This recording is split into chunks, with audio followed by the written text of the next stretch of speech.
Is that working now? Or if it's not working, I can let's see here. 1 second. It's the first time we had an issue with sound, so let me 1 second. Oh, you guys got it? You guys are good now? You guys can hear? Let me know. Okay. Sorry about that, guys. I don't know if it would just was my mic not picking it up. I apologize. I will restart. So what I was saying is that normally, to anyone that's new here on these seminars, when our ninth one, anyone that's new, the chat directs where we're going to start on our discussion. So if you guys have any direct conversation points or things that you want to have us, fireside chat, whatever, or any direct questions for me, development front, um, whatever. That's how we run these. And again, I apologize for no audio in the beginning. But yeah, so the community, you guys have anything you guys want to bring up in the chat, you guys direct it. I was mentioning, I was I was talking about this new shirt I got, how I have now like a museum of stuff that Kuhn has been grateful to send me. Um, it's awesome. Like I have so many different colored shirts. This is like a maroon one. It's a little different from the hat, but it works. Like contrast or whatever. Obviously has a logo here. He has a bunch of different colors, but he sent me a bunch. So I'm trying to come up with a cool way to decorate the stream so that we have more representation. Maybe some more shelves in here. But anyways, what I was mainly talking about is if you guys have any questions or however you want to steer this discussion, that's what these are for. So I do have some topics that I will bring up whenever time comes. But generally, community chat is going to direct our discussion here. So use the chat if you guys have any questions that you want attention.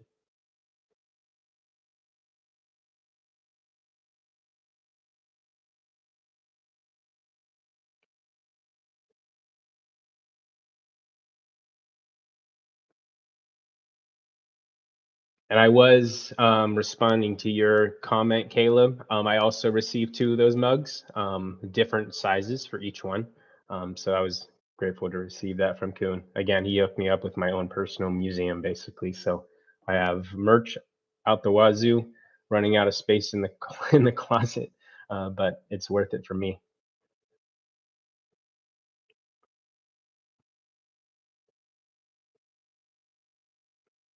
Well, while we let you guys ponder over what questions you guys may have today, if not a lot, that's fine. We can cut the stream short. No big deal there. Just want to be available if anything is to come up. Just want to mention that we did talk about our newest update, how we were in active testnet, messing around with the different settings, seeing if any bugs were to come up. Yan is very much involved in that. So if you have any questions that you'd like to direct at him as well, he has mentioned that I can forward any questions to him, which also means if you guys have any direct questions that you just want to message him directly, just use his DM on Instagram, sorry, Discord, and he may be able to answer some of those and go into more detail.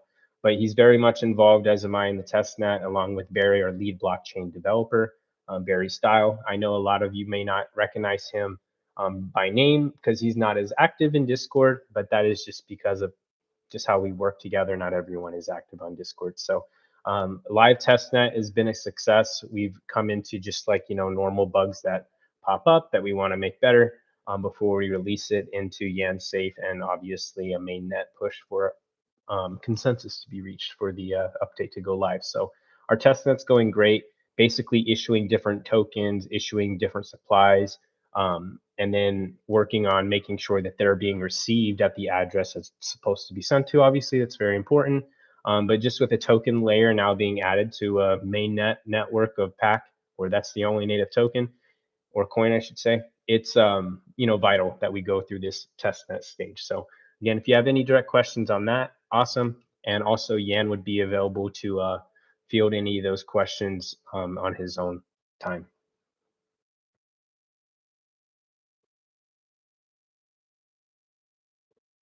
Oh, thank you, Roger. Not Regier. Is it Regier or Regier or Roger? I'm sorry if I pronounced it wrong, but I appreciate the comment. Yeah, it's something that we definitely wanted to do to just make sure that we're interacting with the community, make sure that we're giving a listening ear. And then also, I've mentioned it many times before, but our development team is super like talented, but it's always better to have another pair of eyes. You always hear that. And it's very true when it comes to the development of innovative technology, where things that we're putting into deployment for this network, very well, it could be the first of its kind. That's just inevitable in this kind of technology, that there will be projects that have to come up with solutions that are just not presented yet. And that's the exciting part for us. It's kind of like just discovering something brand new entirely. So um, that's why I really enjoy being able to talk about those things with you, and then also get other ideas.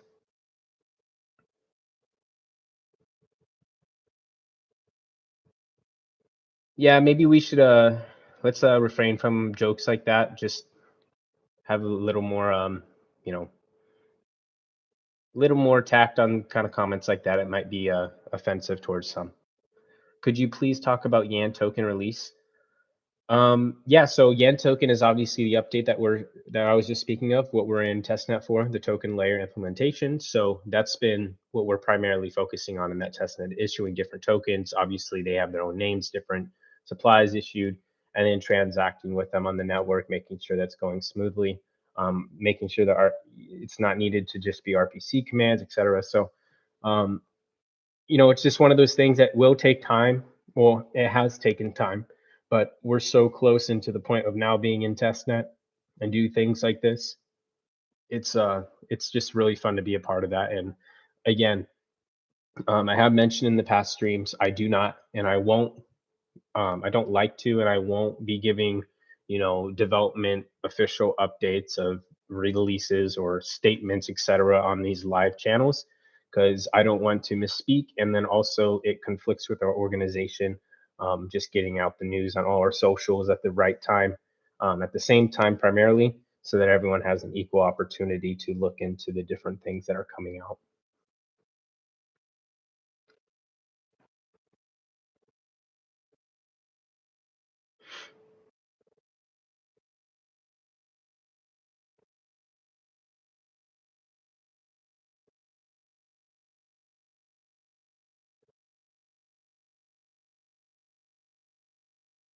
But we can talk about in the token layer part of it. I mentioned it a lot. Yen token is the first token to be created, to be issued on top of the network. It will be a future Spork kind of action for it to be available for anyone. It would be a Spork update on the network for to allow anyone to be able to start issuing their own tokens and their own supply for their own project needs, etc.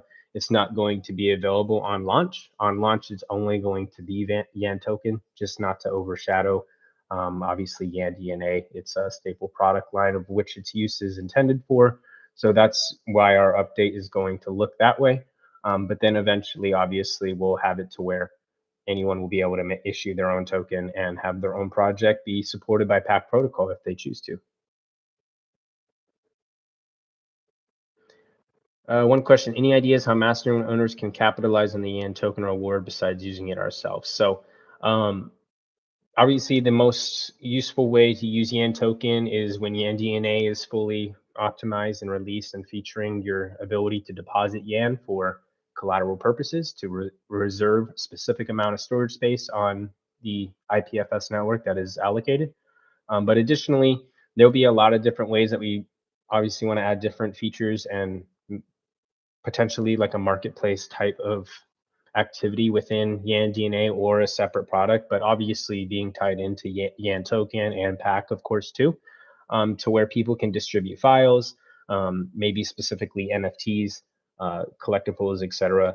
That's why I've expressed how our creative design team has expanded over the last months, years, specifically with this in mind, so that when we get to this point, we have designers available for the different partners that we bring in to white glove service them into the NFT space, so that they have proper design teams, they have a proper infrastructure, and they also have a network that they can trust, because not only is it robust and growing and continuing to optimize itself and be stronger, because of just our development team making that a primary focus, but it's also, a booming industry where people are recognizing it's a way for people to receive royalties and or direct monetization for their digital content. So that's why we've done the things that we have.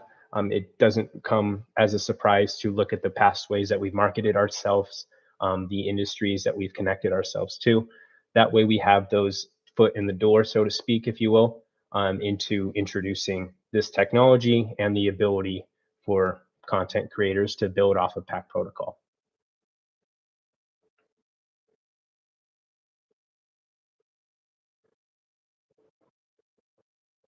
Yes, I agree with that, Caleb. It'd be great to have some sort of DNA exchange on the internal platform with a few major crypto pairs. Without coming short of just completely making your own exchange, which is something that we don't have plans to do, and no reason to like waste time developing something or rebuilding the wheel. We want to be obviously recognized on the most robust exchanges, the ones that are the most used, interacted with, etc.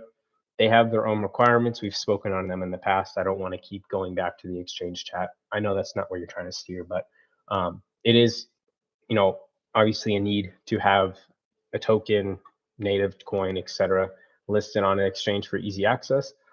What those exchanges are depends on what we're available to perform, because based off the requirements of exchanges. But you know, as things grow, you can expect that list to grow as well. It just comes hand in hand.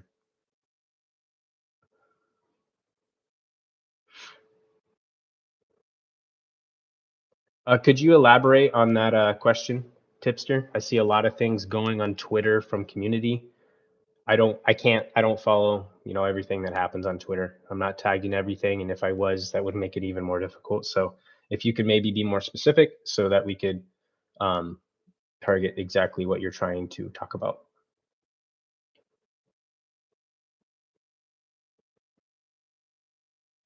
Future marketing, yep. I mean, yes, it's always in the plans. I mean, just kind of what we just talked about should be a little a pretty basic eye opener of our industry targets, who we're bringing into the space, and what comes along with that. Just a lot of things are timing, and that timing comes on our side. I mean, if we're providing the budget to do it, and we're the one actually forking it over and building the products to be marketed, we have to be professional in how we manage our budget and also the timing. It's very difficult for anyone, just let alone to time the market sentiment of cryptocurrency. You know how volatile that can be. You might think it's completely going one way and it goes the other way. And it's one of those things that we also have to take into consideration when timing our branding efforts, our marketing efforts. You have to, know your audience at the time, target your audience, and then also have something useful to present.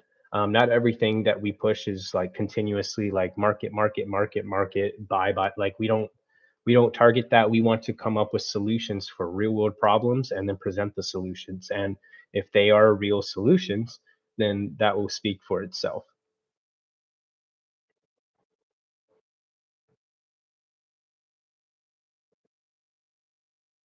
Yeah, that's great, Tipster. Lots of spamming, advertising from community members. I mean, take your own definition of spamming for being good or great. I should be clear on that. But it is cool to see community interaction, people stepping up, giving their voice, giving their opinion.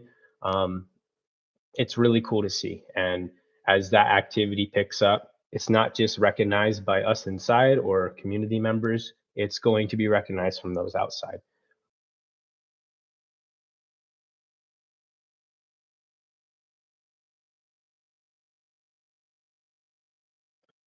What are the current node requirements? Yes, so as any blockchain were to grow, and that's just based off of just pure data, the size of data that's in the entire history of the chain, especially when talking about a master node network where to host a full node means that you're hosting full responsibility and full history of what occurs on the chain. Um, it's inevitable that the data that is needing to be recorded from Genesis block to current will be, it'll grow, especially as more things occur, especially as more, even just the increase in master nodes is more data that needs to be recorded on the chain. So yes, the server requirements or recommendations, we should say, have been changed. I believe on Vulture the server price is like $6 for the recommended server. Prior maybe it was 4 or 5. I don't have the exact numbers. That's just one server provider that you could be using. There are others. Hetzner is also another API service that is built into YanSafe that you could use. Again, I'm not like entirely sure on the prices per server, but yes, the requirements have increased because of that reason. As the chain grows or becomes more used, more transactions, more data being stored, whatever, requirements for servers inevitably have to be upgraded. And that is your choice as a masternode owner to either participate in continuing to dedicate the resources that are needed and required for the network to grow and be optimally used, or you can choose to not do that. The risk of that is that your server will be overloaded to where it cannot perform and cannot be a proper masternode, which brings us to kind of the next thing of in this update that we have planned that is being released, not only with the token layer, but NFT support and also addressing the LLM and quorum situation. It'll be vital to make sure that you are providing the resources required for your node to perform as it should. There is information on our website, packprotocol.com. There's a section in the facts where you can see the required servers. It is updated, so you can go in there and see exactly what kind of resources are recommended for you to dedicate towards your Pack Protocol masternode.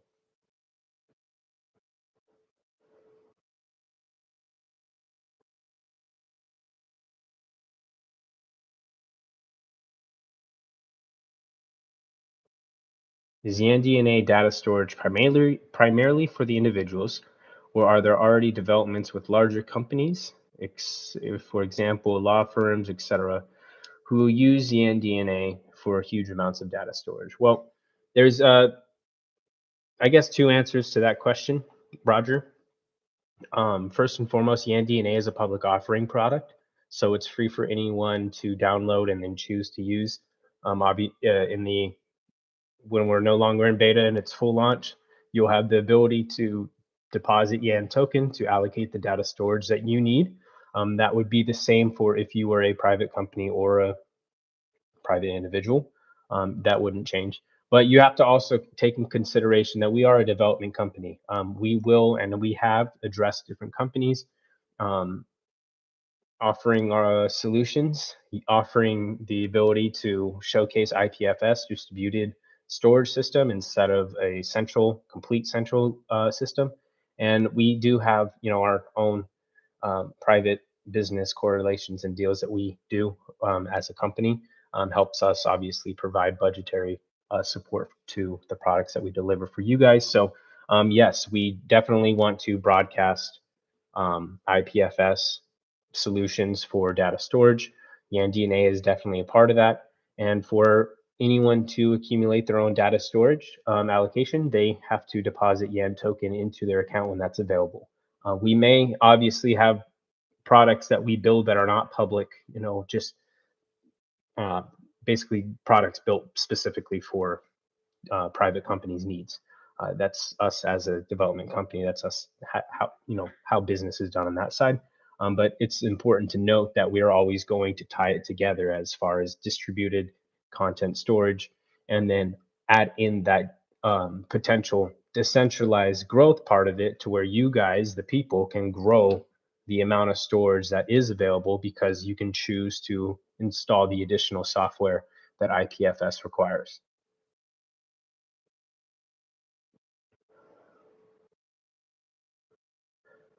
Your question, what is the relationship between Pack decentralized storage and Pack coin or node, etc.? So basically, if you look at the infrastructure of Pack protocol, its master nodes, there's approaching, if not already past, 22,400 master nodes. That was like one of the goals. I know that was recently brought up in the community to reach, and we were super close to that as far as registered collateral on the network. But the reason why is like you look at that infrastructure, you have all these different nodes connected throughout the entire globe. We still want to have each individual owner to have the choice of installing additional software to support.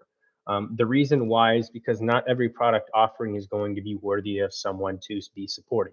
They're already doing one, step, and the only step that's required for you to support PAC protocol, which is having a masternode connected and making sure that it's properly maintained. With the additional software that can be installed on top of an infrastructure like this, where you have 22,400 nodes, the first thing that came to our mind was IPFS, distributed file storage. So there's two different ways that you can utilize IPFS. You can utilize it in a way to where you still maintain all the servers, you control all of them. You just attach IPFS to all the servers, and now you have a distributed file storage system. That's what the beta YAN DNA is right now, because obviously the nodes that are supporting it are only in the control of the different team owners of the LLC. Those are the nodes that are operating making sure that they're maintained, making sure the servers are online, etc. In the event and when this happens to where the software installation is available for anyone to deploy on top of a master node if they choose, or just in any server that they plan on maintaining, they'll then have that opportunity of growing the allocated available data storage in the IPFS infrastructure frame. So that's kind of the correlation of, like, if you have a master node, you already have this structure, like you already know the amount of servers, the amount of master nodes that are out there potentially supporting IPFS, and you can now add that on top of that to where you don't have to upgrade your server. The software that we are preparing to release you, for you to support IPFS, it would be a 500 megabyte download and a 500 megabyte allocation of data storage towards the network. That's just minimum. We'll obviously make things available to be like altered by you in the future, where you can choose the amount of storage that you want to allocate towards the network. But that's the decentralized aspect of it. That's why we mentioned there's a distributed solution where it's multiple servers, not just one. It completely solves the content-based location part of it, because if you're using a broader network of 22,400 nodes with their own IPs, etc. And there's an allocation of maybe a couple thousand of them that are privately owned, you're not going to be able to pinpoint the location of where that data is being stored and filed and transferred, etc. So that's why that alone is a solution. Can it be optimally better? Yes, with the decentralized aspect included, but that comes at its own risks, because the second you start talking about any decentralized part of any network, and by risks, I don't mean risk like scary risk. What I mean by, like, you can't control, I can't, if I have a neighbor that has a Pack master node, I can't control that he makes sure his server is always online all the time, maintained. He might not know what he's doing, or he just get busy, maybe goes on vacation. Like, I can't control that happens. So that's like the risk part of the decentralized layer of a storage network, because you can't control that a server stays online. That's why us as an LLC, we have our own allocation of servers that is our distributed part of IPFS, that will then provide the alternative backup solution to, in the event a decentralized node were to go off, the file gets pinged, stored anyways. That way, if it needs to be retrieved, we're stepping up to the plate and providing that distributed storage for in the event a file goes offline.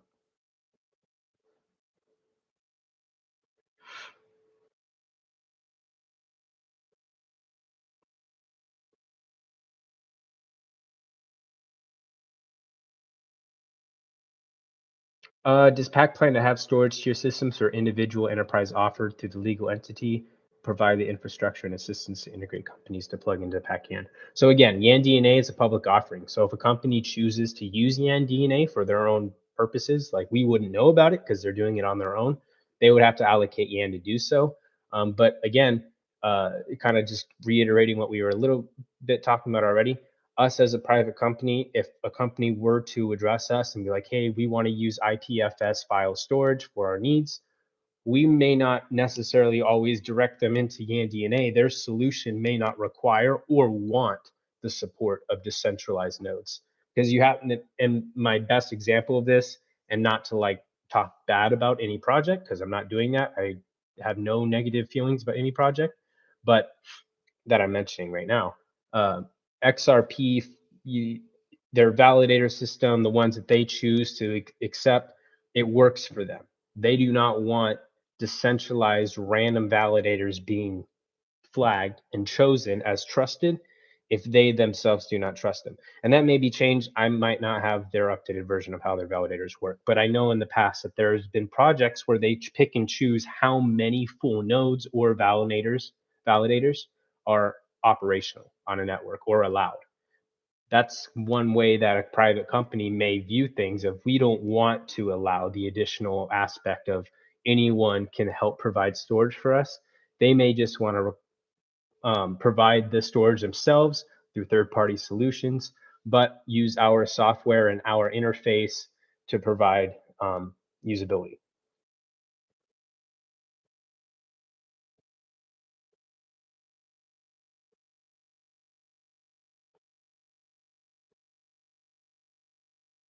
And the reason why I bring up Ripple is, or XIP, but Ripple in general, the company, because they are a good example for, like, most people know who Ripple is. Good example for me to use. They have software products that does not use the XRP blockchain. They have software products that do. Um, it's still overall maybe blockchain technology, but it may not be connected. That goes for any development company. Like if they know what they're doing, they may not attach everything to their main and only network, but they may apply blockchain technology to solve problems that get risen up from their partners. And that's obviously a way that a development company can produce and be rewarded for doing so.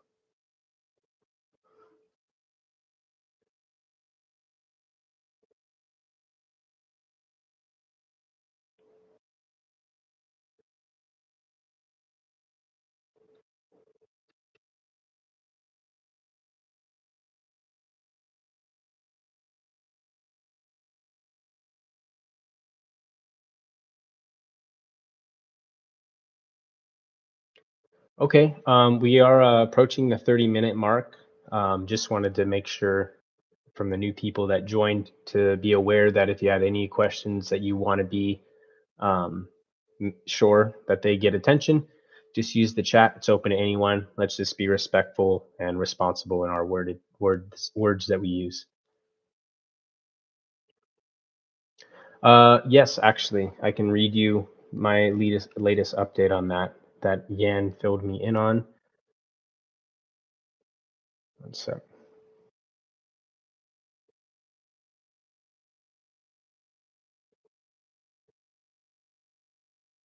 Actually, you know what? Instead of me like scrolling through and trying to find the exact answer, if you want to ping Yan on that in direct message on Discord or whatever means that you can contact him, he'll be able to give you a specific answer on that. The most update that I have on that is that we're doing this in phases, obviously, just to gauge the production of it, make sure everything's going correctly. Um, I believe it was about a 3-week time frame. The last for the next phase to be up. Let's see. I'm reading it right now.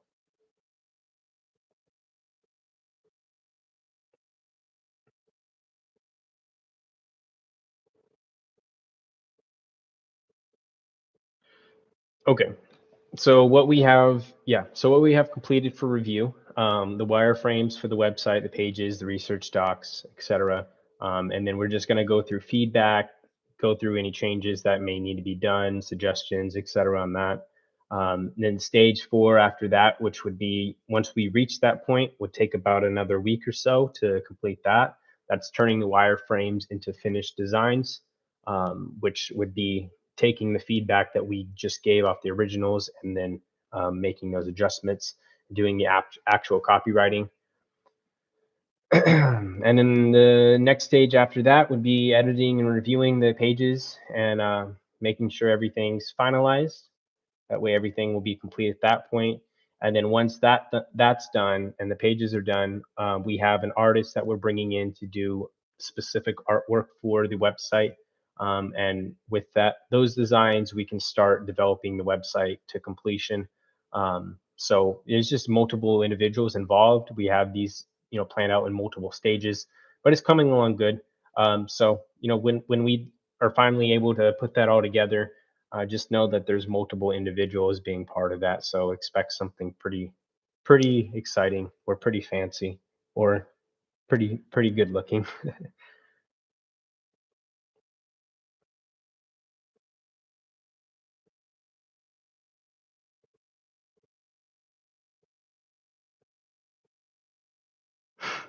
I'm sorry, this is off topic, but I find it funny when some people put emotes in the chat, but it doesn't get recognized, so it just says slight smile.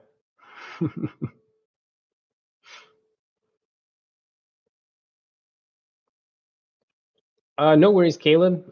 Don't worry about the questions. I mean, I expect some questions to be repeated. Just different people jump in and out, different days. Doesn't matter. Don't no need to apologize. Yeah, it's definitely something that we're exploring. Part of the reason why our content creator and digital creators and just our team in that front, our digital design team has been expanding because that's something that we are specifically going to be targeting not only with the NFT support of Pack Protocol, but also the different token layers that can be well, the different tokens that can be launched on this layer once that's fully developed, and that can be utilized in so many different ways in game trading in game, whatever, talking about metaverses, talking about content creators. We have a lot of plans to tie all that together. Um, I know I always say that, and people do get irritated. So I'm not just making this up. People do get irritated if I start talking about all the different plans and things that we want to do, but then it takes time to do it because I'm telling you what we can do and what we're going to do. But for it to actually be done and like fully launched, it may take a couple months, and so I understand like some people might have like impatience or just get frustrated that we mentioned something that's just not like entirely close to even being ready, which I get that. I understand it. That's why I don't like doing it all the time. But the metaverse and venturing into that and being a part of it, it's 100% part of our plans. That's why our digital content creator design team has uh, been been growing.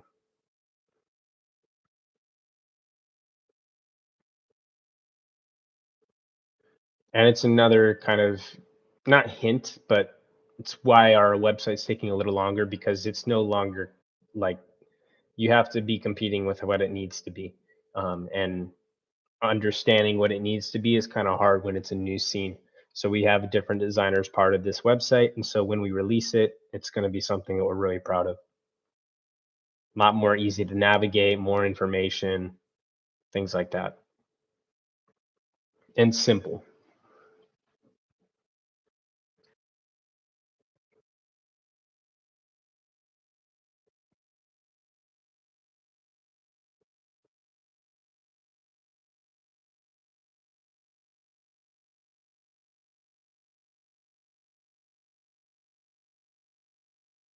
Yeah, I agree, Caleb. This space moves extremely fast. I mean, considering, Bitcoin 2009 Genesis block launch, we're in 2022. I mean, that's 10, 11, 12, 13 years later.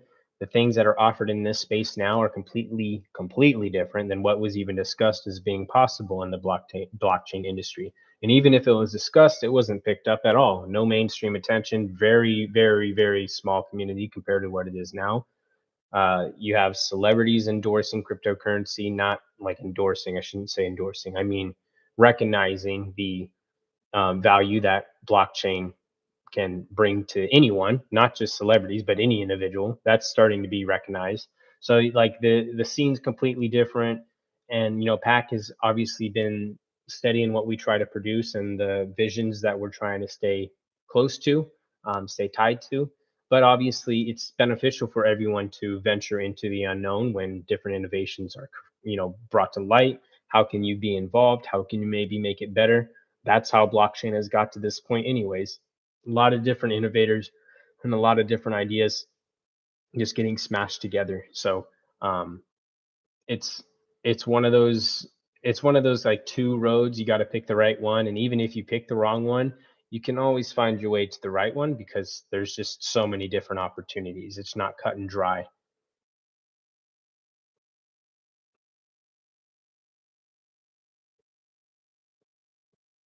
No worries, Matt.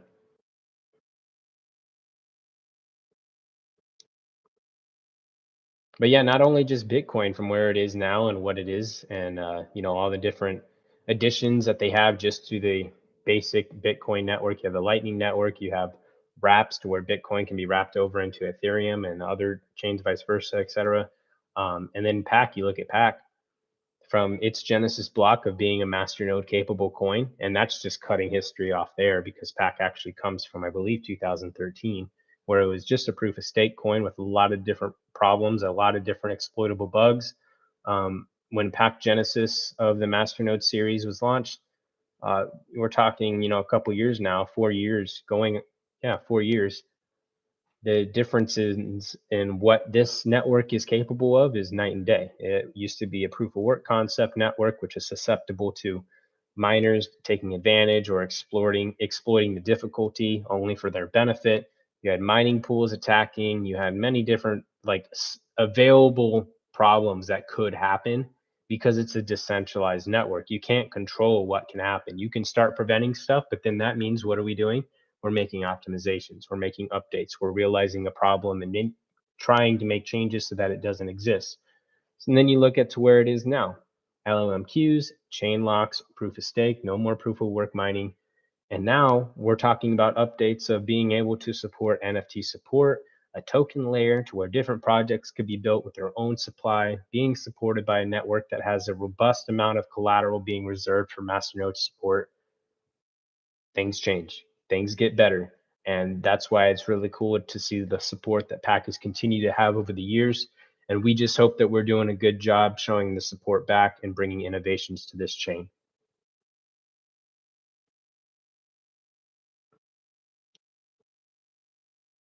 Any concerns of the lack of crypto regulations or the SEC coming after Pack Global others? None whatsoever, because there's no supply that's ever been allocated directly towards the LLC without decentralized consensus.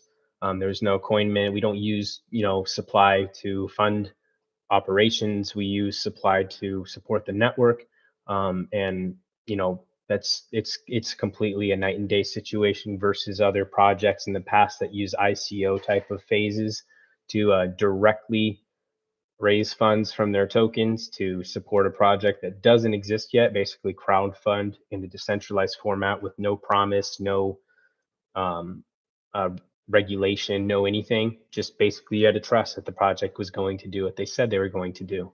And we saw a lot of people get burned from that. PAC's never been in that situation. It's been from Genesis block on. It was you mine the coin to get it, you set up a master node and receive rewards to get it. Now it's you proof of stake to get it.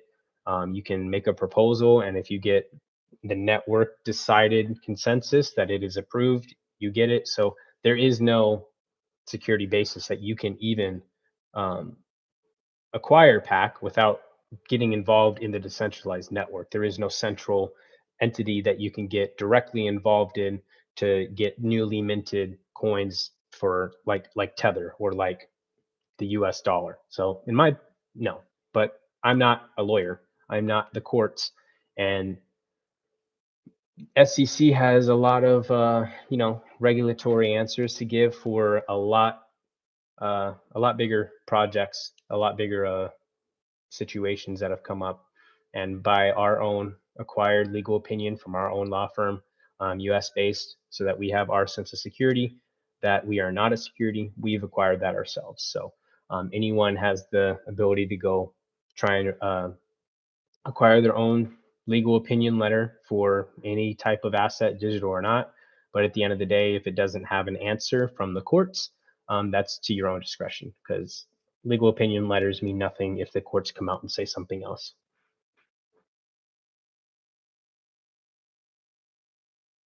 And just to be clear on that again, you can get your own legal opinion letter as an individual, not just that you don't have to be representing a company, you don't have to be representing anything. You can bring something to your own law firm of your choice, preferably someone that is informed in the blockchain space so that they know what they're even looking at. And you can get your own security legal opinion letter, but that does not overstate what a court would say. If it comes out and says, okay, this specific asset, like, talking about the one that everyone talks about, XRP or Ripple, if they say, okay, this is a security, well, it doesn't matter what your law firm gave their opinion on. It's an opinion. It's not a law. It's not a rule.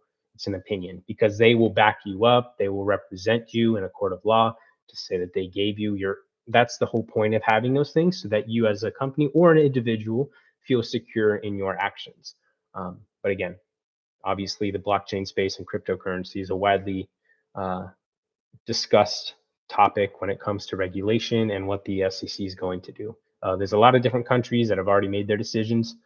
So uh, we all know SEC has definitely dragged their feet quite a bit on this topic, and or it's just really hard for them to come up with a solution. So we'll just have to wait and see on that.